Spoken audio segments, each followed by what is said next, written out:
No! No! Qui!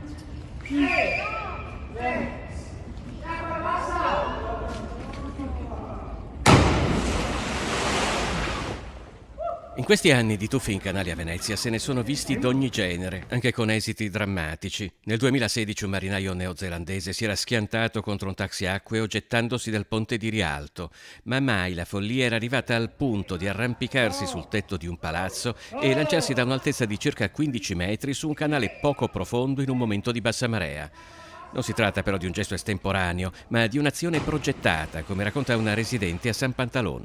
Verso le 7 di mattina sono stata avvisata dalla mia coinquilina che usciva di casa e ha visto che c'erano 4 tipi sospetti fermi in campo che fotografavano, filmavano il nostro palazzo, e sapendo che domani sarebbero arrivati gli anarchici a Venezia abbiamo detto: questi magari stanno progettando di fare qualcosa al nostro palazzo.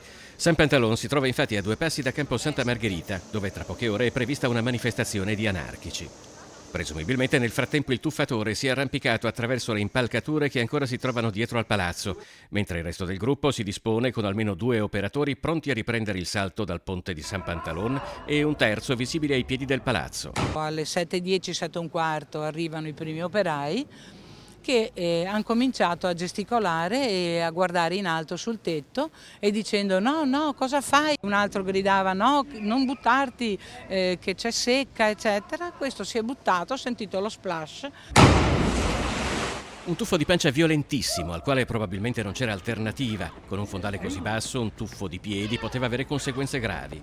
I protagonisti della bravata si dileguano, mentre questo video del tuffo inizia a girare prima di cellulare in cellulare tra veneziani, poi ad essere postato e condiviso sui social network, fino a diventare in un paio d'ore un caso nazionale.